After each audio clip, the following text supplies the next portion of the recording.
আমাদের থাইল্যান্ড ভ্রমণের অষ্টম দিনে এবং ফুকেট ভ্রমণের চতুর্থ দিনে আমরা ফুকেট শহরটা ঘুরে দেখেছিলাম। এই শহরটি একটি ভীষণ সুন্দর শহর। সমুদ্র সৈকত ও পাহাড় একই অঙ্গে দুটি রূপে সেজে আছে এই শহর। সেদিন ফুকেট শহর ভ্রমণকালে আমরা সর্বপ্রথম চলে গিয়েছিলাম কারণ ভিউ পয়েন্ট দেখতে। এটি পাহাড়ের উপরে ছিল। এই ভিউ পয়েন্ট থেকে সেদিন আমরা প্রচুর দ্বীপ দেখেছিলাম। এরপরে আমরা গিয়েছিলাম টাইগার পার্ক।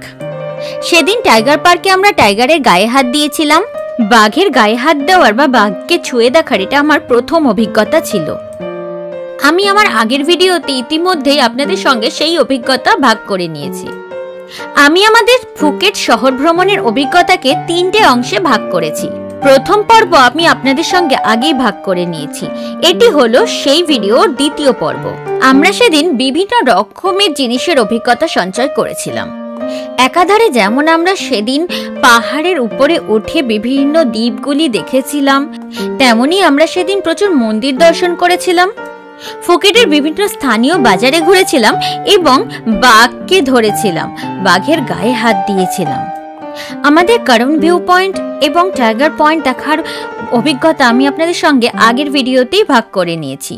এই ভিডিওতে আমি আপনাদের সঙ্গে হাতি দর্শন, ফুকেটের বিগ বুদ্ধা মন্দির এবং ঝালং মন্দির দেখার অভিজ্ঞতা ভাগ করে নেব। আর ফুকেটে স্থানীয় বাজার ঘোরার অভিজ্ঞতা আমি আপনাদের সঙ্গে পরবর্তী অংশে শেয়ার করব। আমাদের থাইল্যান্ড ভ্রমণের প্রথম এবং দ্বিতীয় দিনে আমরা ব্যাংককের বিভিন্ন জায়গাগুলি ঘুরে দেখেছিলাম এবং তৃতীয় এবং চতুর্থ দিনে আমরা পাটায়ার বিভিন্ন জায়গাগুলি ঘুরে দেখিয়েছিলাম।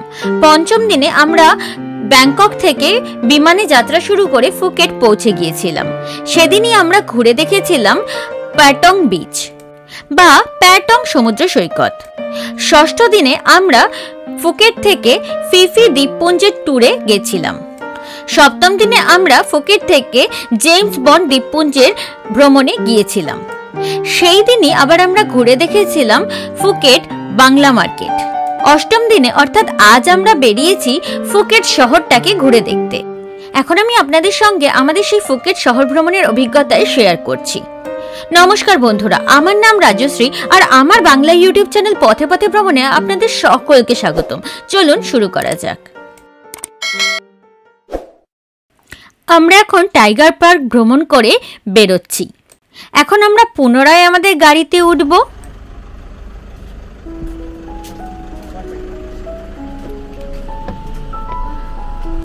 আবার আমরা সেই পাহাড়ি রাস্তায় যাত্রা শুরু করলাম আমাদের পরবর্তী গন্তব্যের উদ্দেশ্যে। আমাদের পরবর্তী গন্তব্য ছিল এলিফ্যান্ট পয়েন্ট বা হাতি দেখার জায়গা।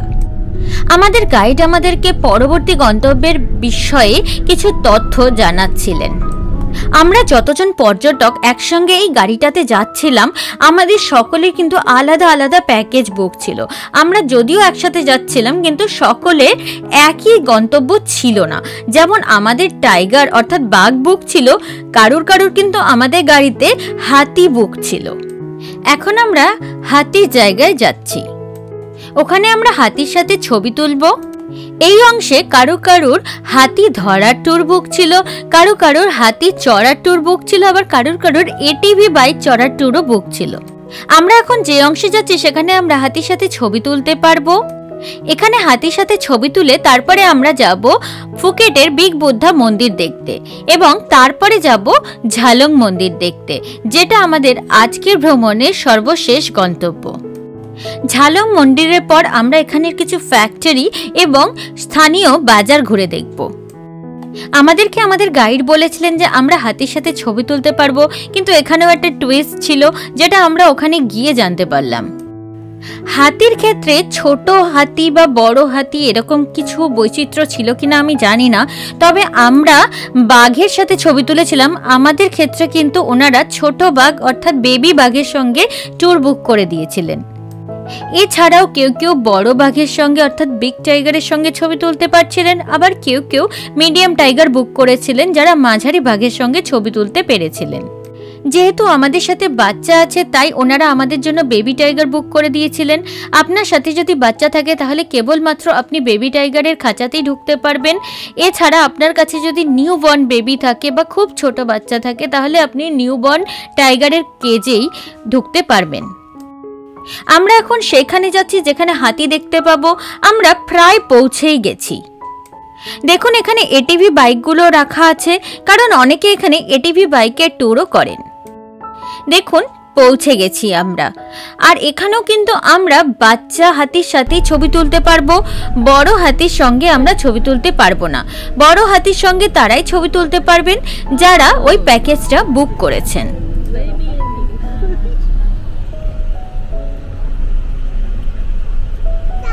আর এই সামনে বাচ্চা হাতিটিকে দেখে সত্যি মনটা ভরে গেল। কি ছোট্ট কিউট বাচ্চা হাতি। এখানে আমরা বাচ্চা হাতির সাথে ছবি তুলতে এলাম। আর পাশেই ওনারা কলাও বিক্রি করছিলেন। আর দুটো কলার দাম ছিল 100 ভাত, মানে ভারতীয় মুদ্রায় এই দুটো কলার দাম ছিল প্রায় 250 টাকার মতো। আর আপনি যদি কলা কেনেন তাহলেই ওনারা কেবলমাত্র এই যে হাতির চারপাশে রেলিং দিয়ে ঘেরা অংশটা আছে ওর ভিতরে আপনাকে যেতে অ্যালাউ করবে এবং হাতিকে ধরতে অ্যালাউ করবে।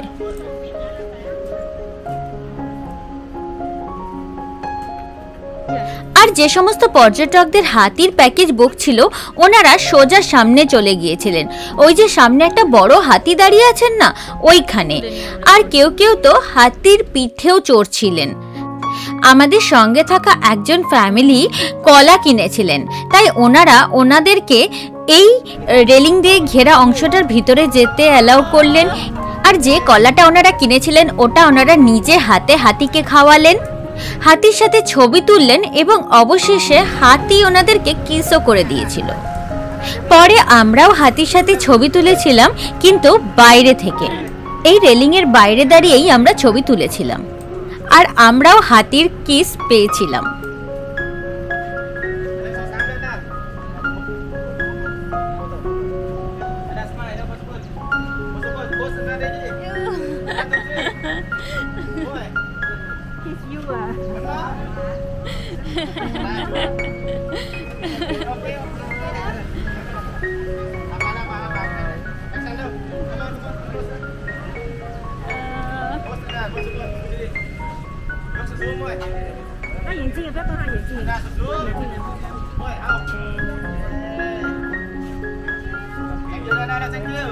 আমি আপনাদেরকে আগেই বলেছিলাম না যে থাইল্যান্ডের জাতীয় প্রাণী হলো হাতি। তাই থাইল্যান্ডের যে কোনো ট্যুরেই আপনি যান না কেন, একবার না একবার আপনি হাতির দেখা পাবেনই পাবেন।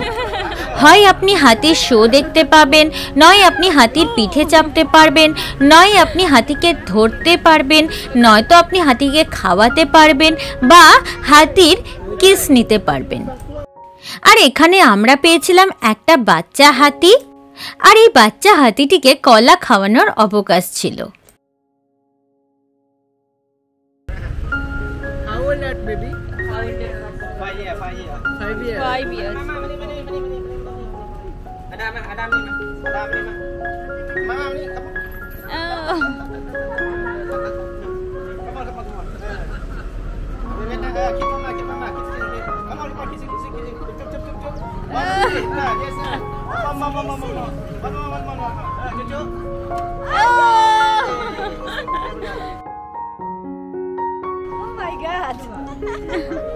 এখন আমরা এই এলিফ্যান্ট পার্ক থেকে বেরিয়ে যাব। আর এখন আমরা যাব ফুকেটের বিগ বুদ্ধা মন্দির দেখতে। এখন আমরা বিগ বুদ্ধা মন্দিরে পৌঁছে গেছি। এর আগে আমি পাটায়ার বিগ বুদ্ধা মন্দিরে গিয়েছিলাম। আর এখন আমি যাব ফুকেটের বিগ বুদ্ধা মন্দিরে। এই ফুকেটের বিগ বুদ্ধা মন্দিরটি কিন্তু পাটায়ার বিগ বুদ্ধা মন্দিরের থেকে অনেক বড়। এখানে এই মন্দিরের নিয়ম হলো আমাদেরকে এরকম কিছু পোশাক পরতে হবে যেটা আমাদের হাত এবং পা পুরোপুরি ঢেকে রাখবে। মানে আপনাকে ফুল স্লিভ শার্ট এবং ফুল প্যান্ট পরতে হবে। Big Buddha have for the real name พระพุทธมิมงคลเอกนักขรคีรี me don't know when the finish because waiting for the donation from the local people, tourist people, and so many people come to donation here. Everybody we can see the big Buddha made from the white stone, white stone like a is with marble stone, marble stone not from Thailand, import from Burma. It's a cover marble altogether. Okay. So very high of the big Buddha about 45 meter high and wide about 24 meter. Right now in trance we can walk inside, we can see of the step 98 step, we can go there. Okay. And you can walk around big Buddha looking for the statue of the Buddha. Statue of the Buddha, right, is mean meditation of the Buddha. And এখানে আমাদের guide আমাদেরকে বিস্তারিতভাবে big Buddha মন্দিরের ব্যাপারে বলছিলেন। আমাদের guide আমাদের বলছিলেন যে এই মন্দিরটা এখনো অসম্পূর্ণ আর ভিতরে মন্দির তৈরির কাজ এখনো চলছে। আসলে এই মন্দিরটা ট্যুরিস্ট, এখানকার সাধারণ মানুষ এবং অন্যান্য জায়গা থেকে ডোনেশন পেয়ে তৈরি হচ্ছে। এখানকার সরকার এর পিছনে টাকা খরচ করছেন না, তাই যেরকমভাবে ওনারা দান বা ডোনেশন পাচ্ছেন ততটাই মন্দিরটা তৈরি হচ্ছে। আর আমরা ঠিক সেই কারণেই এটা জানি না যে এই মন্দিরটা কবে সম্পূর্ণভাবে তৈরি হবে, আর সেই কারণেই মন্দিরের ভিতরে মন্দির তৈরির কাজ এখনো চলছে। আর কনস্ট্রাকশনের কাজ চলার দরুন আপনাকে কিন্তু মন্দিরের ভিতরে একটু সাবধানে চলাফেরা করতে হবে। এই মন্দিরটা কিন্তু ভীষণ সুন্দর ছিল। মন্দিরের শোভায় আমরা কিন্তু মন্ত্রমুগ্ধ হয়ে গিয়েছিলাম। মন্দিরের মূর্তিটি এতটা বড় ছিল যে নিচ থেকেও দেখা যাচ্ছিল।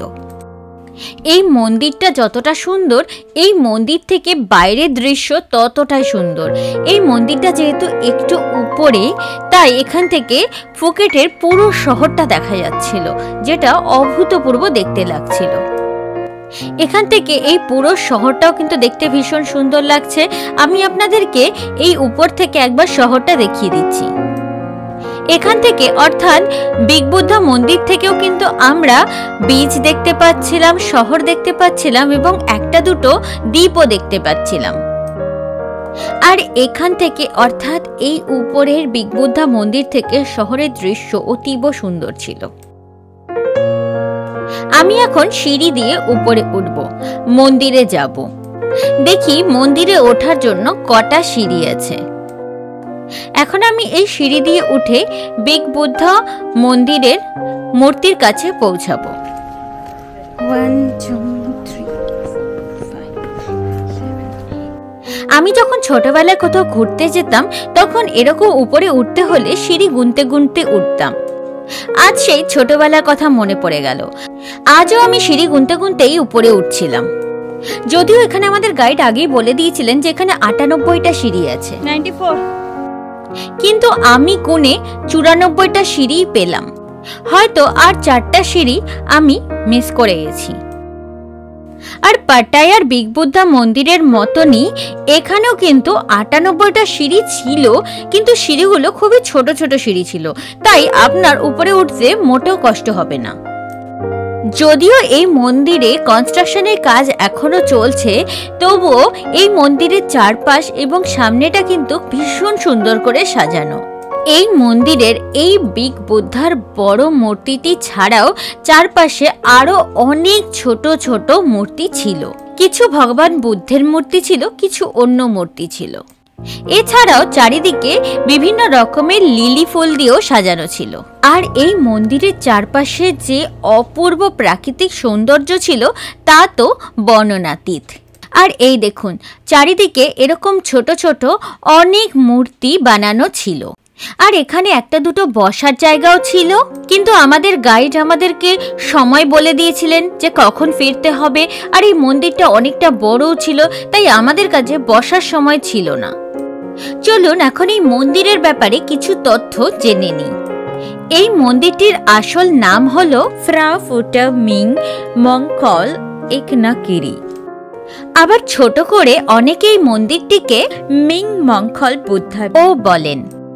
এই বিগ বুদ্ধা মন্দিরটি ছলং এর নাক্কার পাহাড়ের উপরে অবস্থিত। এই মন্দিরের কাজ 2004 সালে শুরু হয়েছিল এবং এখনো পর্যন্ত কাজ চলছে। প্রায় 80% কাজ সম্পূর্ণ হয়ে গেছে। ধ্যানে বিরাজমান এখানকার প্রধান বুদ্ধ মূর্তিটির উচ্চতা হলো 45 মিটার, অর্থাৎ 148 ফিট। এখানকার প্রধান বুদ্ধ মূর্তিটি কিন্তু বসে থাকা অবস্থায় আছেন, আর সব মিলিয়ে মূর্তিটি প্রায় 25.45 মিটার চওড়া। প্রধান বুদ্ধ মূর্তিটি আউট ঝালুং উপসাগরের দিকে মুখ করে আছে। এই মূর্তিটি ওয়াট কিটি শঙ্করম টেম্পল বা ওয়াট কাটার সর্বপ্রধান মূর্তি। এটি থাইল্যান্ডের তৃতীয় উচ্চতম মূর্তি। এই মূর্তিটিকে ফুকেটের বৌদ্ধ সম্পত্তি বা বুদ্ধিস্ট ট্রেজার অফ ফুকেট বলেও ঘোষণা করা হয়েছে। মোটামুটি ভাবে এই মূর্তিটি বানাতে খরচা হয়েছে 30 মিলিয়ন বাট, অর্থাৎ 950,000 US ডলার। এখানকার এই মূর্তি এবং এই মন্দির এখানকার সাধারণ মানুষ এবং পর্যটকদের দেওয়া দান থেকে বা ডোনেশন থেকেই তৈরি করা হচ্ছে। দেখুন এখানে কত কনস্ট্রাকশনের জিনিস পড়ে আছে। আপনি তো দেখতেই পাচ্ছেন এখানে কনস্ট্রাকশনের কাজ চলছে, আর এই জন্যই আমাদের গাইড আমাদের আগে সাবধান করে দিয়েছিলেন এবং বলেছিলেন এখানে সাবধানে চলাফেরা করতে। আমার মনে হয় সামনে একটা ভিউ পয়েন্ট আছে।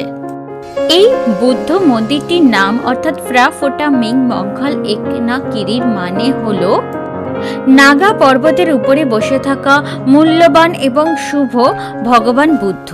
এই নামটি স্থানীয় থাই, পালি এবং সংস্কৃতের একটি মিশ্র শব্দ। আর ঘুরতে ঘুরতে মন্দিরের সামনে এসে দেখি এখানে সকলে মেডিটেশন করছেন। এখানে প্রধানত পর্যটকরাই বসে ধ্যান করছিলেন।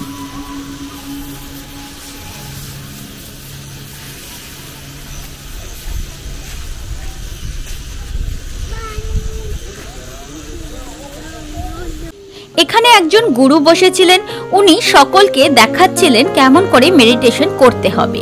সকলকে মেডিটেশন করতে দেখে উদ্বুদ্ধ হয়ে আমিও বসে পড়লাম মেডিটেশন করতে। আমাদের গাইড যে সময় দিয়েছিলেন আমাদের ঘোরার জন্য তা এত বড় মন্দির ঘোরার জন্য পর্যাপ্ত ছিল না, তাই পুরো মন্দির ঘুরে এসে আমাদের কাছে খুব কম সময় বেঁচেছিল মেডিটেশন করার জন্য। কিন্তু সত্যি কথা বলতে এখানকার পরিবেশ ভীষণ ভালো ছিল। অল্প একটু সময় এখানে মেডিটেশনে বসেই মনটা খুব শান্ত লাগছিল। এখানে আমাদের গুরু মন্ত্র উচ্চারণের সাথে সাথে আমাদেরকে হাতেরও কিছু কিছু মুদ্রা দেখাচ্ছিলেন এবং সেটা সকলকে করতে বলছিলেন। এখন আমি আপনাদেরকে এই মন্দিরের মানেটাও একটু বলে দিচ্ছি। মন্দিরটির আসল নাম ফ্রা ফোটা মিং মঙ্গল একনাকিরির অর্থ হলো, এই নামে প্রথম দুটি শব্দ অর্থাৎ ফ্রা ফোটা মানে হলো সংস্কৃতে ভারাবুদ্ধা অর্থাৎ ভগবান বুদ্ধ বা লর্ড বুদ্ধ। মধ্যবর্তী দুটো শব্দ মিং মঙ্গল মানে হলো সুন্দর এবং শুভ। সর্বশেষ শব্দ একনাকাকিরি মানে হলো নাগা পর্বতের উপরে। এখন আমরা চলে এসেছি ঝালং মন্দিরে। এখন আমরা ঝালং মন্দিরের ভিতরে প্রবেশ করব। বিগ বুদ্ধা মন্দির থেকে ঝালং মন্দির 7 কিলোমিটার মতন দূরে ছিল এবং আসতে মিনিট 15 সময় লেগেছিল। আর এই মন্দিরটাও কিন্তু ভীষণ সুন্দর ছিল। এখন আমরা ঝালং মন্দিরের ভিতরে প্রবেশ করব। এই মন্দিরটি অর্থাৎ ওয়াট ঝালং ফুকেটের 29টি বৌদ্ধ মন্দিরের মধ্যে সবচেয়ে গুরুত্বপূর্ণ। এই মন্দিরটি দুজন খুব গুরুত্বপূর্ণ এবং শ্রদ্ধেয় সন্ন্যাসী লুয়াংফো ছায়েম এবং লুয়াংফো ছুয়াং এর নামে সমর্পিত। ওনারা দুজন 1876 সালে ঝালং উপজেলার বাসিন্দাদের চীনা সৈন্যদের বিরুদ্ধে যুদ্ধ করতে নেতৃত্ব প্রদান করেছিলেন এবং তারা তাদের ভেষজ ঔষধের উপরে জ্ঞানের দ্বারা আহত সৈন্যদের সাহায্য করেছিলেন।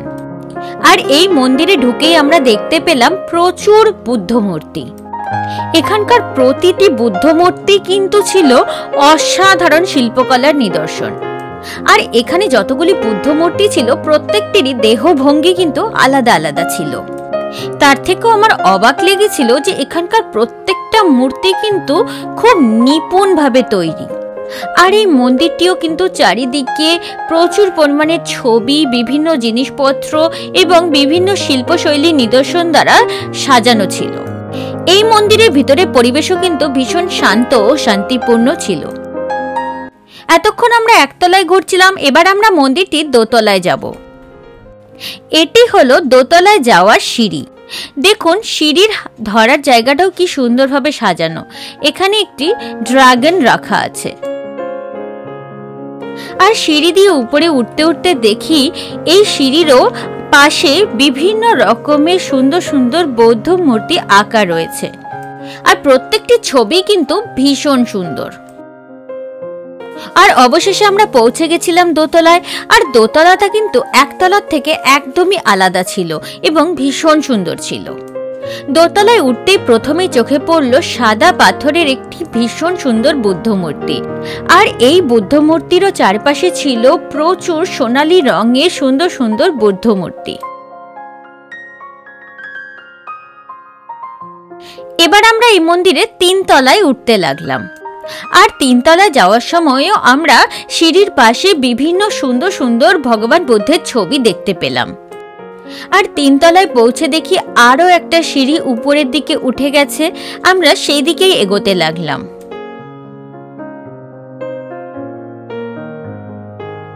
আর এটি তো সবচেয়ে সুন্দর ছিল। সিঁড়ি দিয়ে উপরে উঠে দেখি এখানে মধ্যেখানে একটা বড় কাচের বাক্স রয়েছে, আর এই কাচের বাক্সের মধ্যেখানে কিছু একটা ছিল যেটা দেখতে অভূতপূর্ব সুন্দর ছিল, আর ওটারও চারপাশে বিভিন্ন বুদ্ধ মূর্তি ছিল, অর্থাৎ বৌদ্ধ সন্ন্যাসীদের মূর্তি ছিল। কিন্তু এই কাচের বাক্সের দরজা বন্ধ ছিল।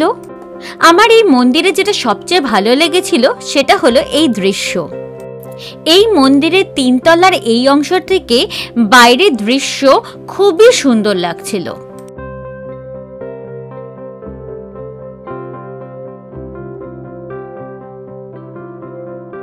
আর সামনে যে আরেকটা মন্দির দেখা যাচ্ছে ওটাই কিন্তু ছিল প্রধান মন্দির।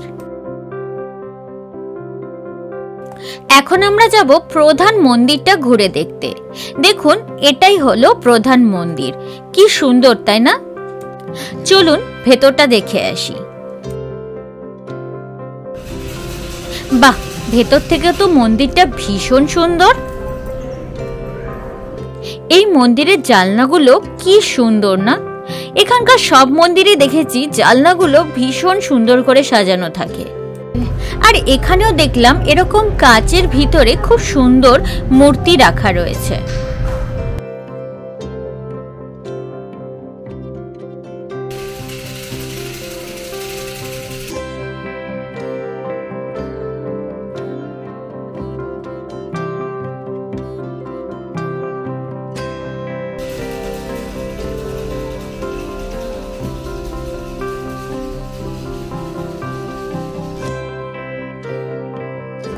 আর এই প্রধান মন্দিরের সামনেই আর একটা বিল্ডিং ছিল যেখানে একটা বড় ঘন্টা ছিল। মন্দিরের ভিতরে একটা সিঁড়ি ছিল, আমি সিঁড়ি দিয়ে উপরে উঠে দেখলাম এখান থেকেও মন্দিরটা কিন্তু ভীষণ সুন্দর লাগছে দেখতে।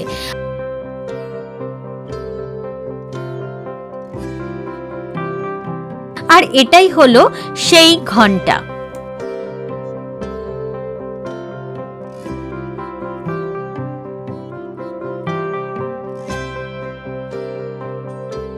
আর যে বিল্ডিংটাতে ঘন্টা ছিল তার পিছন দিকে দেখলাম আরো একটা মন্দির আছে। একটু এগিয়ে গিয়ে এই মন্দিরটাও দেখে নিলাম। এই মন্দিরটি দেখে আমরা ঝালং মন্দির থেকে বেরিয়ে পড়লাম। আজকের ভিডিও আমি এখানেই সমাপ্ত করছি। ভিডিওটি কেমন লাগলো কমেন্ট করে অবশ্যই জানাবেন, এবং ভিডিওটি ভালো লাগলে অবশ্যই একটি লাইক করবেন এবং চ্যানেলটিকে সাবস্ক্রাইব করবেন। সাবস্ক্রাইব করার সময় বেল আইকনটা অবশ্যই প্রেস করবেন, তাতে আমি যখনই কোনো ভিডিও আপলোড করব তার ইনস্ট্যান্ট নোটিফিকেশন আপনার কাছে পৌঁছে যাবে। আজ আসি, ফুকেট শহর ভ্রমণের 3য় অংশ নিয়ে খুব শিগগিরই হাজির হব। এরপরে আমরা সেদিন গেছিলাম কাজু বাদামের ফ্যাক্টরি, মধুর ফ্যাক্টরি এবং ফুকেটের স্থানীয় বাজার ঘুরতে। ভালো থাকবেন, সুস্থ থাকবেন। আপনাদের সকলকে অসংখ্য ধন্যবাদ ভিডিওটি দেখার জন্য।